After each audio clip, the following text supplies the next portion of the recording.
मध्य प्रदेश सरकार में कैबिनेट मंत्री विजय शाह का एक बयान जिसने पूरे देश में खलबली मचा दी। ऑपरेशन सिंदूर के बाद जहां पूरा देश भारतीय सेना, भारतीय सशस्त्र बल के पराक्रम की तारीफ करते नहीं थक रहा था, ऐसे वक्त में ऑपरेशन सिंदूर का ही जिक्र करते हुए विजय शाह कर्नल सोफिया कुरैशी को लेकर कुछ ऐसा बोल गए कि मामला कोर्ट तक पहुंच गया, एफआईआर हो गई। सवाल उठा कि क्या विजय शाह इस पूरे प्रकरण के बाद इस्तीफा देंगे या नहीं देंगे। एक पल को यह भी लगा कि शायद इस्तीफा हो जाएगा, लेकिन आखिर क्या वजह रही जो विजय शाह ने इस्तीफा नहीं दिया या उनका इस्तीफा नहीं लिया गया। विस्तार से आपको इस रिपोर्ट में हम बताएंगे। नमस्कार, आप देख रहे हैं एमपी तक और मैं हूं आपके साथ आकांक्षा ठाकुर। दर्शकों को बता दें कि ऑपरेशन सिंदूर के बाद कर्नल सोफिया कुरैशी को लेकर आपत्तिजनक टिप्पणी करना विजय शाह, जो कि मध्य प्रदेश की मोहन सरकार में मंत्री है, उनको भारी पड़ जाएगा। उन्होंने शायद वो बयान देते वक्त नहीं सोचा होगा। महू में एक सभा के दौरान उन्होंने ये बयान दिया। टिप्पणी इतनी आपत्तिजनक थी कि जैसे ही ये वीडियो सोशल मीडिया पर आया, कोहराम मच गया।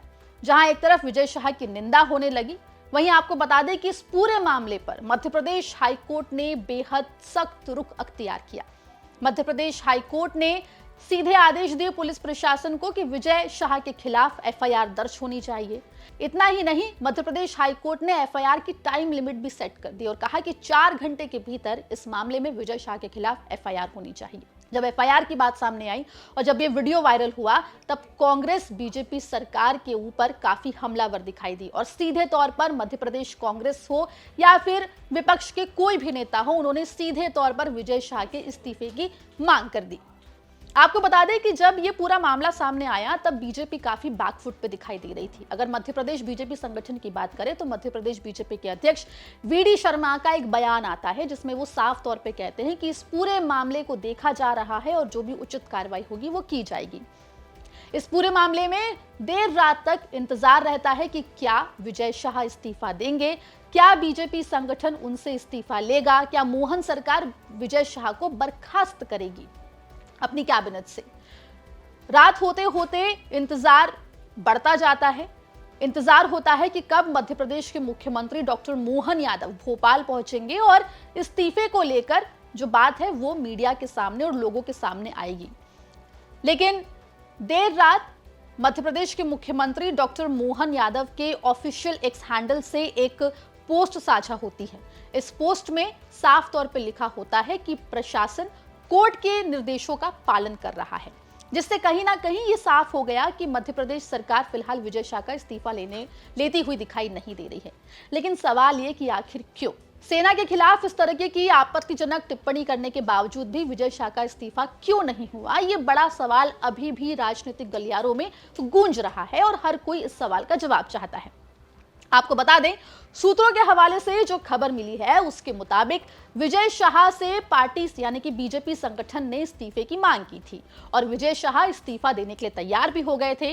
लेकिन ऐन वक्त पर विजय शाह ने ना सिर्फ मंत्री पद से बल्कि विधायकी से भी इस्तीफा देने की बात कह दी। यानी कि विजय शाह ने साफ तौर पर कहा कि वो इस्तीफा तो देंगे, लेकिन सिर्फ कैबिनेट मंत्री के पद से नहीं देंगे बल्कि वो अपनी विधायकी से भी इस्तीफा देंगे। जब विधायकी से इस्तीफा देने की बात हुई तब बीजेपी को बैकफुट में आना पड़ा। आपको बता दें कि मध्य प्रदेश बीजेपी का संगठन बीजेपी आलाकमान के साथ लगातार इस पूरे मामले में संपर्क में रहा और जब विजय शाह के इस्तीफे की बात हुई, खासतौर पे जब उन्होंने ये कहा कि वो अपनी विधायकी से भी इस्तीफा देंगे, तब बीजेपी को बैकफुट में आना पड़ा। अब इसकी वजह क्या है तो आपको बता दें कि विजय शाह जो हैं वो आदिवासी समुदाय से आते हैं, वो राजगुण आदिवासी समुदाय से आते हैं और उस वोट बैंक को ध्यान में रखते हुए कहीं ना कहीं बीजेपी जो है वो बैकफुट पर आती हुई दिखाई दी। इसके साथ ही अगर विजय शाह इस्तीफा देते हैं तो ऐसे में आने वाले वक्त में मध्य प्रदेश में एक बार फिर से उपचुनाव होता हुआ दिखाई देगा। इन तमाम चीजों को ध्यान में रखते हुए बीजेपी ने विजय शाह से इस्तीफा ना लेने का निर्णय लिया। सूत्रों के हवाले से जो खबर है उसके मुताबिक विजय शाह से बीजेपी संगठन के द्वारा इस्तीफे की मांग तो कर दी गई थी, लेकिन जब विजय शाह ने यह कहा कि वो ना सिर्फ मंत्री पद बल्कि विधायकी से भी इस्तीफा देंगे, तब मजबूरन बीजेपी संगठन को बैकफुट में आना पड़ा। हालांकि ये पूरा मामला फिलहाल सुप्रीम कोर्ट में चल रहा है। सुप्रीम कोर्ट इस पूरे मामले में नाराज भी दिख रहा है। जहां एक तरफ मध्य प्रदेश हाईकोर्ट ने एफआईआर के ऊपर ही सवाल खड़े कर दिए और एफआईआर को कमजोर बता दिया। वहीं सुप्रीम कोर्ट ने भी काफी तल्ख टिप्पणी इस पूरे मामले में विजय शाह के ऊपर की है। सुप्रीम कोर्ट ने इस पूरे मामले में एसआईटी के गठन का भी निर्देश दिए हैं, जिसमें आईपीएस ऑफिसर्स को ही एसआईटी में शामिल करने की बात कही है। 28 मई की वो तारीख है जब इस पूरे मामले में एक बार फिर से सुनवाई होगी। देखना होगा कि जब 28 मई को सुप्रीम कोर्ट के सामने एसआईटी अपनी जांच रिपोर्ट पेश करती है, तब सुप्रीम कोर्ट क्या फैसला लेती है और उस फैसले के बाद बीजेपी का संगठन क्या करता है। क्योंकि फिलहाल जो तस्वीर नजर आ रही है उसके मुताबिक बीजेपी मध्य प्रदेश में विजय शाह के मामले में वेट एंड वॉच की सिचुएशन में दिखाई दे रही है। मामले में जो भी अपडेट होगा एमपी तक आप तक लेकर आएगा। मध्य प्रदेश जुड़ी तमाम खबरों के लिए बने रहिए एमपी तक के साथ।